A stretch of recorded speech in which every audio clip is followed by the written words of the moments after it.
Wachifulu chabutumbi shabana wani weyo Achilo boneti magia Seza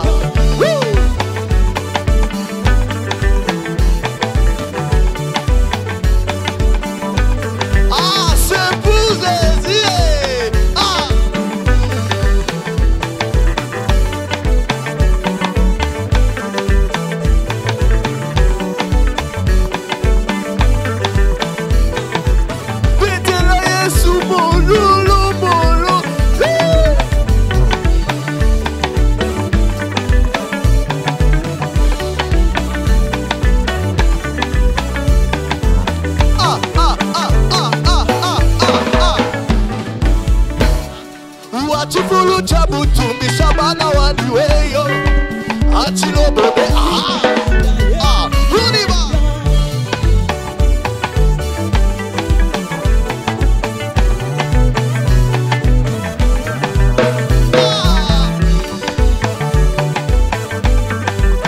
Vetera Yesu mololo Dala kakarte ba okomprendre te Ozubeta mololo anda kozubile na okolo Sesa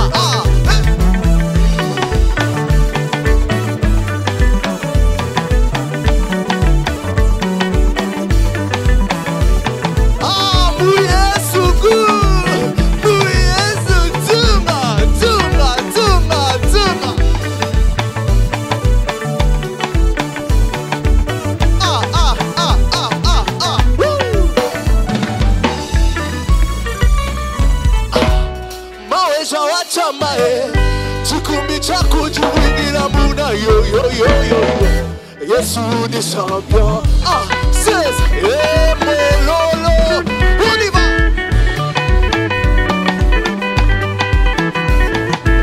Salamone sebo Kudoye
Shalom, frères et sœurs, shalom. Je suis le pasteur Bermis, pasteur à l'église de la Restauration au quartier général. Je suis très ravi parce que nous sommes dans la fièvre et nous sommes déjà dans notre convention Restauration édition 2020. À la Restauration, ça a toujours été un grand moment. Les conventions sont les moments où nous venons renforcer nos capacités spirituelles et surtout jouir de l'ambiance qui entoure la convention. Les à côté, les détours de la convention, ce sont des moments merveilleux, très enrichissants, très éducatifs, très informatifs. Et j'ai béni le Seigneur encore pour cette convention de 2020. Et ce sont des moments, quand je pense comment cela se déroule, et surtout une phrase, un verset dans Ésaïe 9, verset 1er, les ténèbres ne régneront pas toujours. Cette phrase-là, Dr Sony a exploité et j'étais encore étudiant, j'étais dans mes débits dans la foi, je saisis cette parole, j'écris en cette parole, mais Dieu effectivement a transformé ma vie. Et je peux nous dire, frères et sœurs, vous qui nous suivez ce soir, que les ténèbres ne régneront pas toujours. Dieu, c'est quelqu'un qui nous prend en charge. Et Dieu nous a pris en charge et aujourd'hui nous sommes des responsables. Nous pouvons envisager l'avenir avec sérénité, avec quiétude, avec paix, avec assurance, parce que nous croyons que Dieu tient sa parole. Peut-être en ces moments que nous faisons la convention, nous traversons cette convention dans les confinements, mais ce n'est pas grave. Ces moments de confinement, cette pandémie ne régneront pas toujours. Dieu a les derniers mots. Je peux t'encourager, mon frère et ma soeur, ne désespère pas. Aussi longtemps que tu as la vie, tu as encore de l'espérance. Donc, je te dis, continue à suivre ces enseignements jusqu'à la fin. Le Dieu qui a fait dans notre vie, c'est que nous sommes devenus aujourd'hui. Je suis moi-même témoin de ce que Dieu est capable de faire. Je suis persuadé, il va aussi le faire dans ta vie. Que Dieu. Shalom bien-aimés, nous voici encore devant vous ce soir. Moi, c'est la révérende Pauline Nkenge Moshi. Je suis là devant vous ce soir pour vous parler de la restauration en quelques secondes. Bien-aimés, nous n'avons pas l'habitude de dire « nous sommes venus à la restauration ». Notre expression est différente parce que quand la restauration naissait, nous étions déjà là. La restauration est née avec nous, nous étions là. Bien-aimés, ce soir, j'aimerais vous dire que la restauration est réellement une famille. L'église de la restauration est une famille. Et ce soir, j'ai saisi cette opportunité pour vous parler d'un des principes de la restauration. À la restauration, nous disons que la mesure restaurée est supérieure en quantité et en qualité par rapport à la mesure perdue. Bien-aimés, quand nous venons au Seigneur, le Seigneur nous fait récupérer ce que nous avons perdu dans le monde. C'est pourquoi, bien-aimés, c'est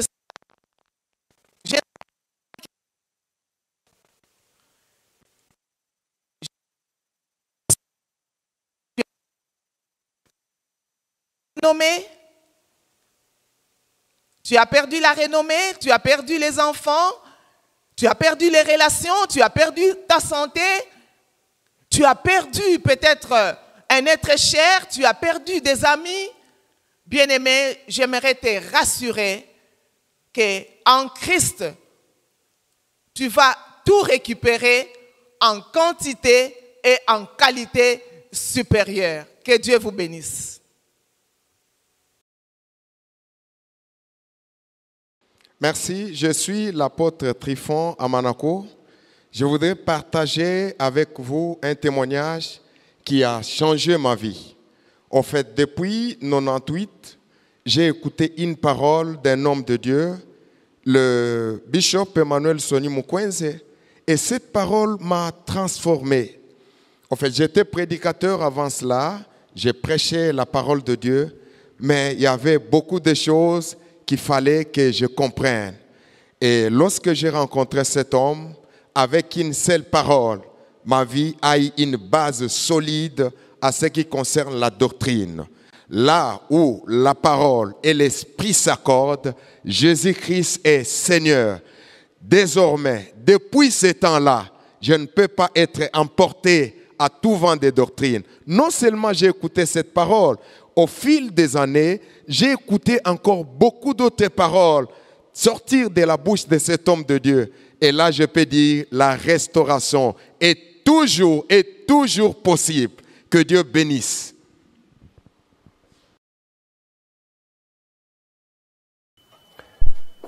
Il est temps que l'Éternel agisse.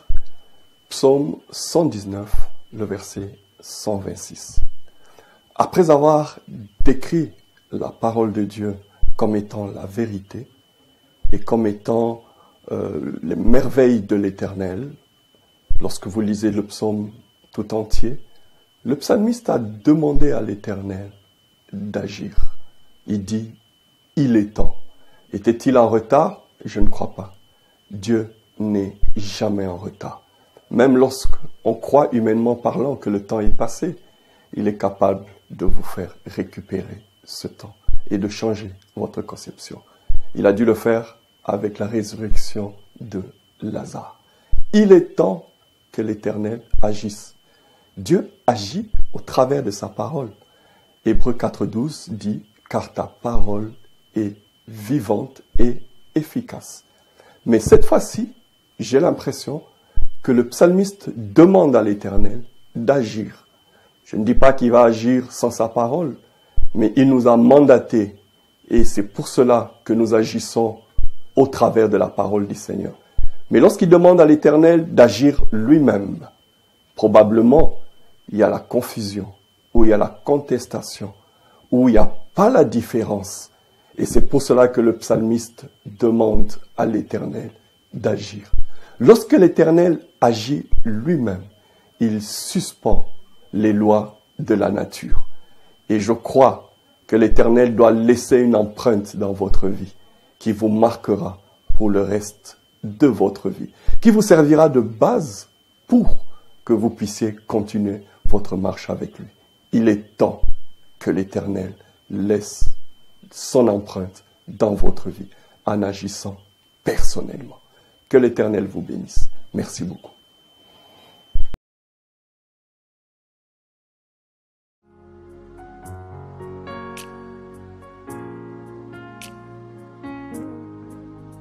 Le bishop Soni Mukwenze Emmanuel est né le 5 février 1961 à Lusanga, en République démocratique du Congo. Il s'est marié à Astrid Mouta le 4 février 1989 et ensemble, ils ont eu 3 enfants biologiques. Debbie, Salem, Grayson et une fille adoptive, Rosette.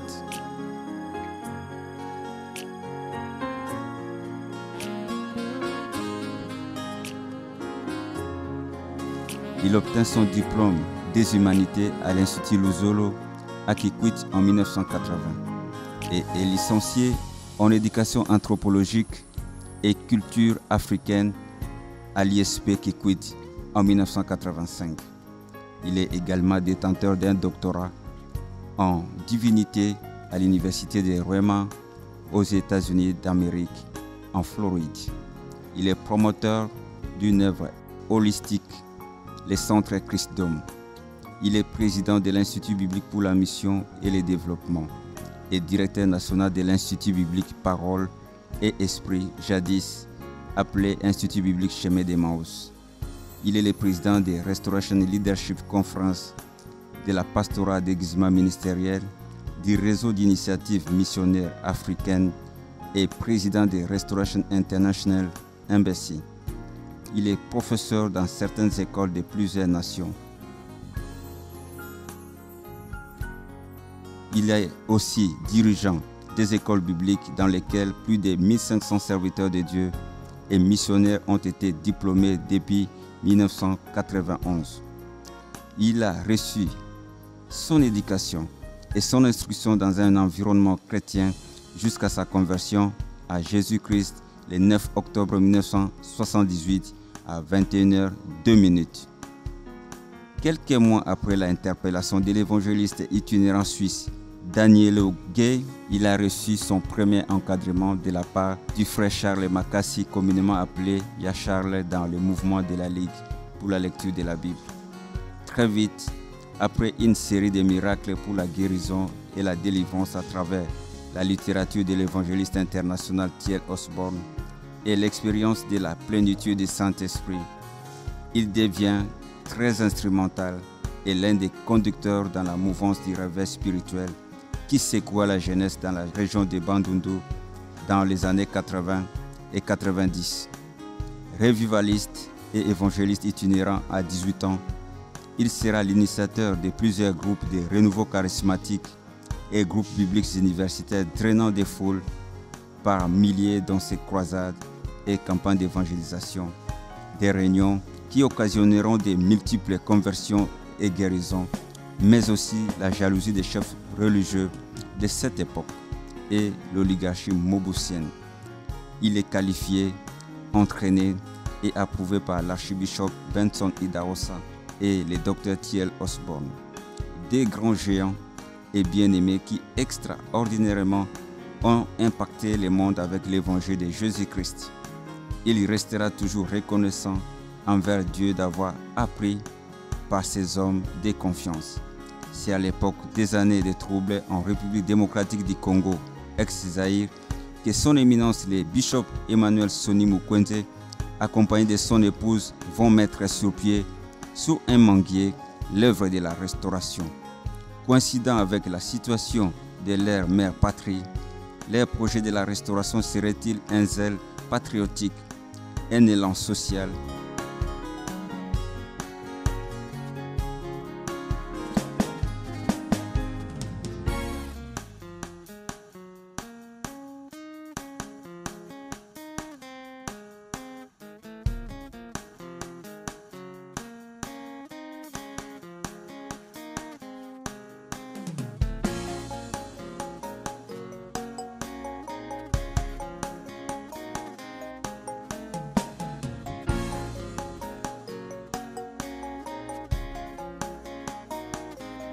Une ambition religieuse ou une naïveté, se demandant certains.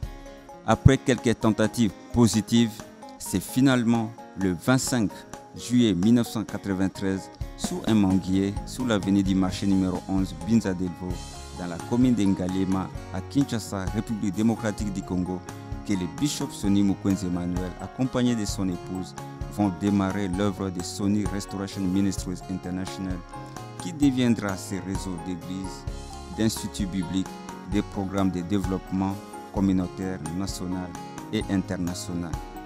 Qui aurait pu imaginer que cette église, sous ces manguiers, serait aujourd'hui ce qu'elle est, une si grande famille, l'une des congrégations croissantes avec plusieurs branches. République démocratique du Congo,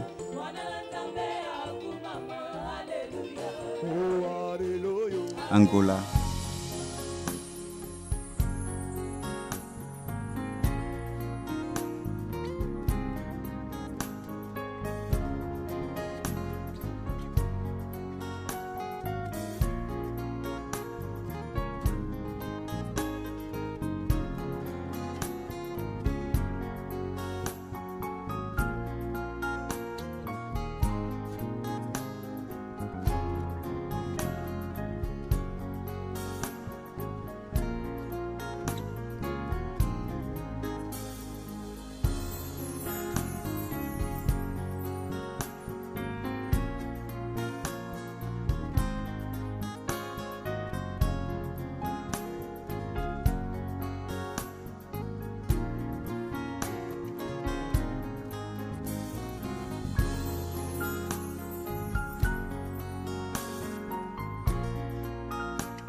Congo-Brazzaville,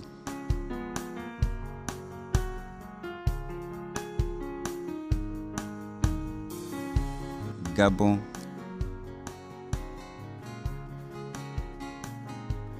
Belgique,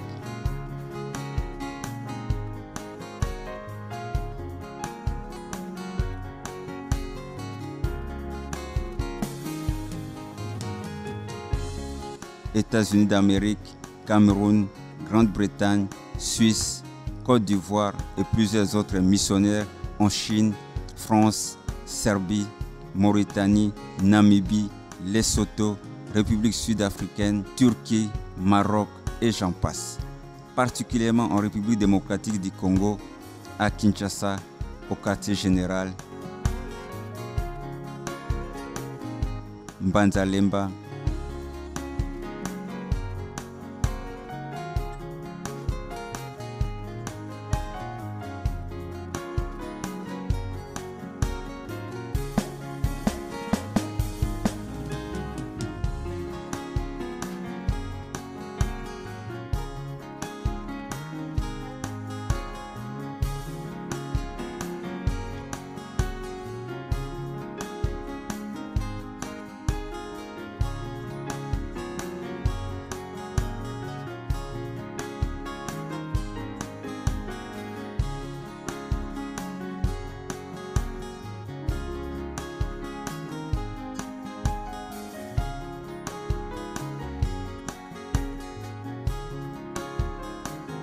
Massina,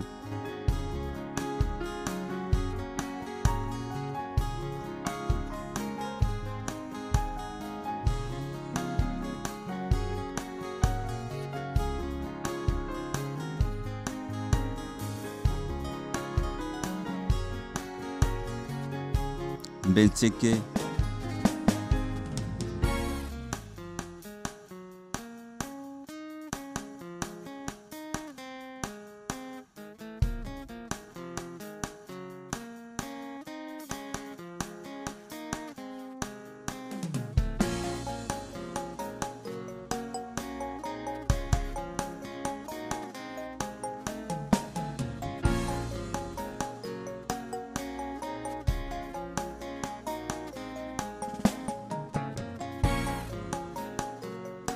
Village Nto,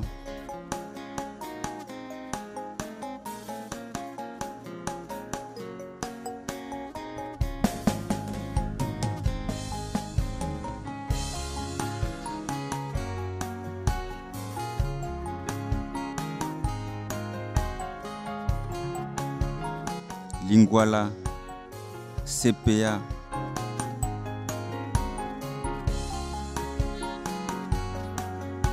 Météo,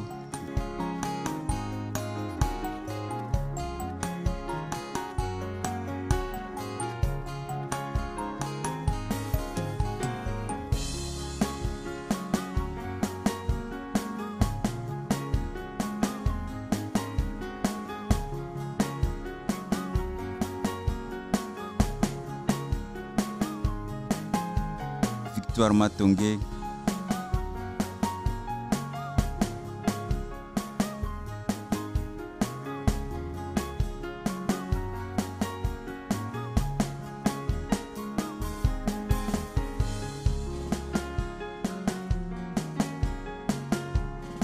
Télécom Njili,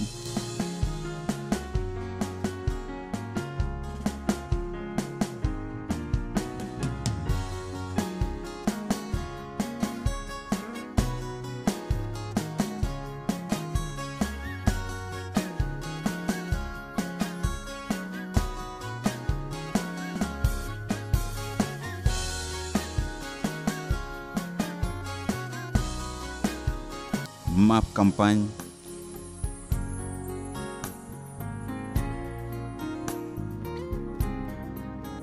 Boadi,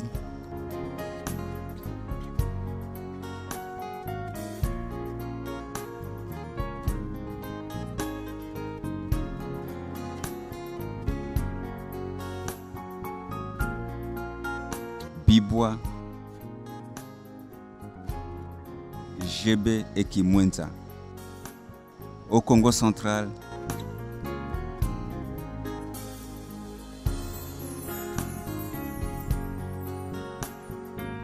à Kenge,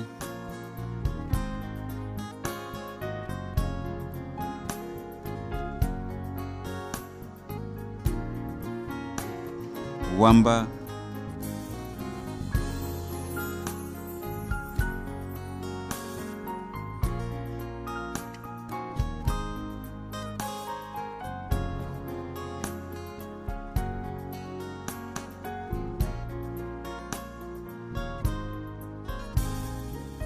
Misele et Okwilu, Bandunduville et Kikwit. Il ne faut jamais et alors jamais négliger les faibles commencements. Le bishop Sonny Mukwege Emmanuel est le seul fondateur et président de Sonny Restoration Ministries International, implanté dans plusieurs contrées d'Afrique, d'Amérique et d'Europe. En 2005, le bishop Sonny Mukwege Emmanuel fut malheureusement contraint de quitter le pays avec sa famille suite à l'assassinat d'un de ses pasteurs. Il est maintenant naturalisé citoyen américain. Il est non seulement le premier pasteur responsable des églises de la Restauration, mais en tant que père spirituel, il est le visionnaire, le concepteur et le compilateur des enseignements de base de notre famille. Père de notre famille et leader modèle de notre mouvement.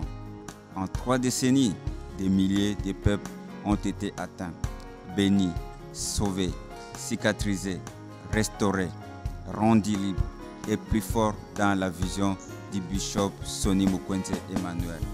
La restauration doit fournir de l'effort et qualifier les non-privilégiés. Du pasteur Sou Amangué au bishop qu'il est aujourd'hui, nous, enfants de la restauration, avons une certitude et une preuve vivante que Dieu peut prendre quelqu'un de rien et l'amener très loin. Dieu est capable de nous rendre capables de faire des exploits inattendus de tous. Que les exploits et l'élévation soient notre lot et peu importe d'où nous venons, le plus important, ce n'est pas d'où nous venons, mais c'est où nous allons. Car avec Jésus-Christ, en cette année contre vents et marées, nous ferons les exploits.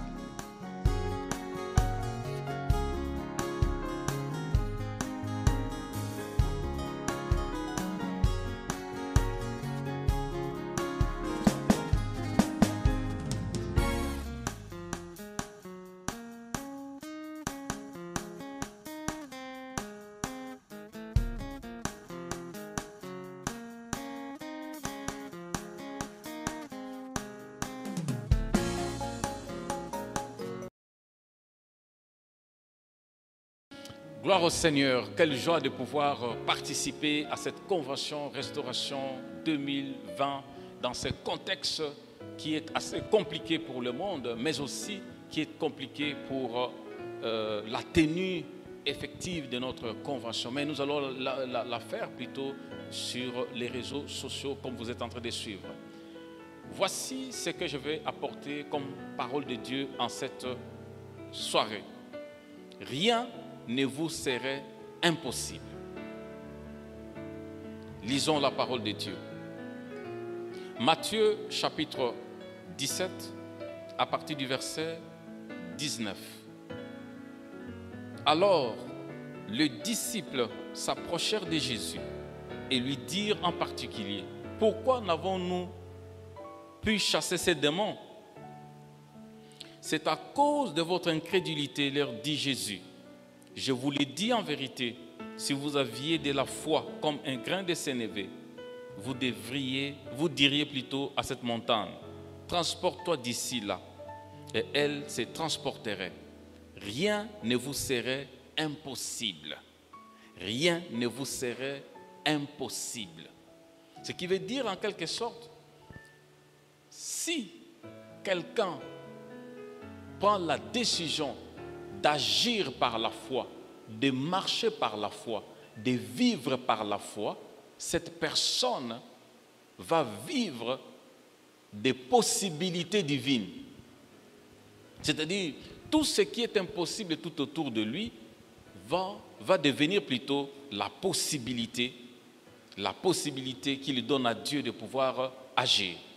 Je vais donc, pendant quelques minutes, s'il vous plaît, parler de la foi agissante, mais aussi des attitudes de celui qui prend le pas de la foi ou le pas de la confiance en Dieu. Voici donc ces quelques attitudes ou ces quelques faits que quelqu'un qui prend ou du moins qui choisit le camp de la foi va vivre. La Bible dit « Tout est possible à celui qui croit ». Si quelqu'un croit, tout est possible. Et ça veut en quelque chose dire, lorsque c'est impossible pour celui qui doute, pour celui qui croit, c'est possible. Au fait, la personne qui croit ouvre la porte à toutes les possibilités ou à toutes les voies par lesquelles Dieu donnera la réponse. Je suis en train de dire ceci. Si tu crois, tu donnes la possibilité à Dieu d'ouvrir la porte à toutes les voies possibles afin que tu aies la réponse. Et c'est ça la foi. Donc tu donnes la possibilité à Dieu. Et le contraire, quand tu doutes, tu empêches Dieu d'ouvrir des voies pour trouver la réponse à ton problème ou à ton action. La Bible dit, et c'est Jésus qui parle, celui qui croit, rien ne lui serait impossible. Il y a des choses qui arrivent dans notre vie, il y a des événements qui arrivent dans notre vie, c'est parce que nous ne mettons pas confiance en Dieu. Nous ne lui donnons aucun choix. Or, donner à Dieu un choix, c'est lui donner la possibilité d'ouvrir des voies par lesquelles il va se débrouiller de pouvoir vous répondre. Celui qui croit n'a pas donné à Dieu des limites, parce que Dieu lui-même est illimité, étant donné qu'il est Dieu illimité. Celui qui croit donne, comme je venais de le dire, donne à Dieu la possibilité d'exercer, comme qui dirait, son essence, sa nature, d'être illimité. Puisque vous croyez en Dieu, puisque vous croyez à son action, puisque vous croyez en sa main, puisque vous croyez à son intervention, alors ça permet à Dieu de pouvoir exercer ou manifester sa nature qui est illimitée. Dieu n'est pas limité par le temps, il n'est pas limité par les événements, il n'est pas limité par des circonstances, il n'est pas limité par les nations, il n'est pas limité par le gouvernement, il n'est pas limité par les systèmes de gouvernance, il n'est pas limité par les systèmes de santé. Et si tu crois en Dieu, si tu lui fais confiance dans n'importe quel domaine, tu lui donnes la possibilité de manifester sa nature afin qu'il agisse dans ta vie. Alléluia, gloire au Seigneur. Quel Dieu merveilleux, Dieu illimité. J'aimerais avoir foi en Dieu pour vivre ces possibilités illimitées. Troisième chose, celui qui croit entre dans le camp des possibilités. C'est-à-dire, celui qui croit donne à Dieu la possibilité de réaménager son système de direction. Qu'est-ce que je vais dire ici? Je vais dire que quand nous croyons en Dieu, Dieu est créateur. Dieu est celui qui a créé toutes choses. Dieu a formé toutes choses par sa parole. Et quand nous croyons et que Dieu trouve que la chose pour laquelle nous espérons, nous croyons, nous avons confiance n'existe pas, Dieu va réaménager, Dieu va recréer, Dieu va refaire cette chose-là, Dieu va refaire ce système-là, Dieu va refaire ce mouvement-là, Dieu va refaire cet événement-là. Alors, prenons le risque de croire afin que Dieu puisse refaire ce qu'il doit refaire dans nos vies. Alléluia. Quel Dieu merveilleux. Celui qui croit fait le choix de la longévité. Là, nous avons l'exemple de Caleb. Les textes nous ont été proposés dans nos affiches et dans nos annonces. Nous avons les textes nous ont été proposés, Josué chapitre 14, à partir du verset 6 jusqu'au suivant, Caleb avait 40 ans lorsque Moïse l'envoie comme espion vers la terre promise. Il se retrouve en cours de route, il se retrouve quelque part dans le désert en train d'aller vers la terre promise. Et voilà, Josué, Caleb et 10 autres des différentes tribus d'Israël sont envoyés comme espions dans la terre promise. Ils arrivent là, ils voient tout est beau, c'est bon, les fruits sont bons, et ainsi de suite. Mais ils trouvent le fils d'Anak, le géant. Et lorsqu'ils viennent donner les rapports, et c'est là le problème, ils donnent les rapports, tout est beau, mais il y a des fils d'Anak. C'est alors que les 10 vont dire, non, nous ne pouvons pas prendre possession de ça. Et Josué et Caleb disent, nous pouvons prendre possession. Si l'Éternel est avec nous, nous pouvons prendre possession, nous pouvons battre ces gens-là. Celui qui croit fait le choix de la longévité. La Bible dit, tous les 10 et leurs générations sont morts dans les déserts, sont morts dans les pèlerinages. Mais Josué et Caleb sont restés vivants. Et les jours de partage de la terre promise, Caleb, l'homme de la foi, l'homme de la longévité, avait vécu encore 45 ans. Et il avait 85 ans. Et il pouvait dire, je peux encore sortir. À 85 ans, je suis encore commandant de l'armée. Je suis encore fort. Je peux sortir et revenir. Je peux combattre au front.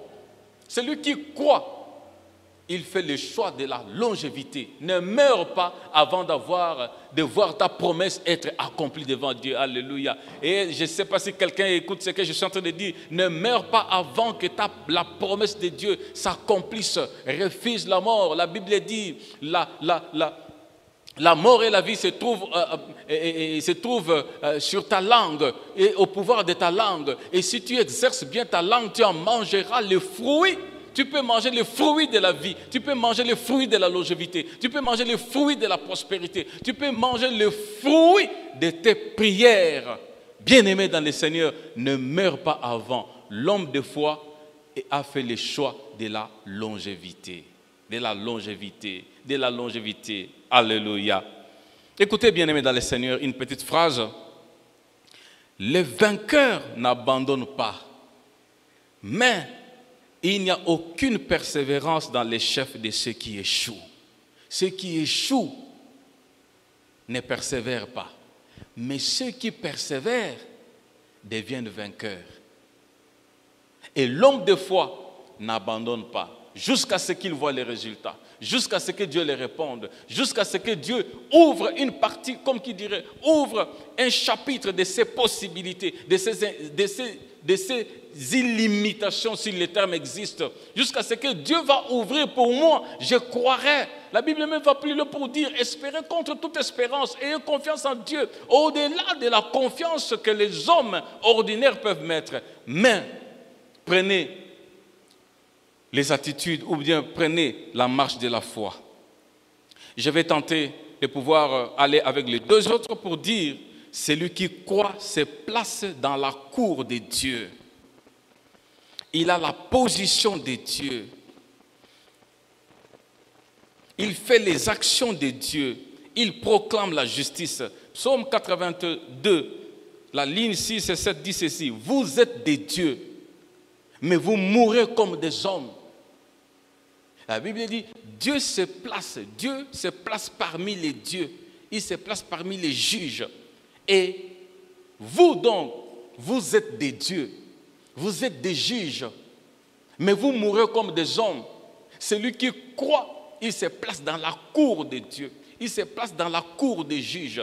Il donne la possibilité à sa nature, ou du moins il donne la possibilité à Dieu d'exercer sa nature au travers de lui.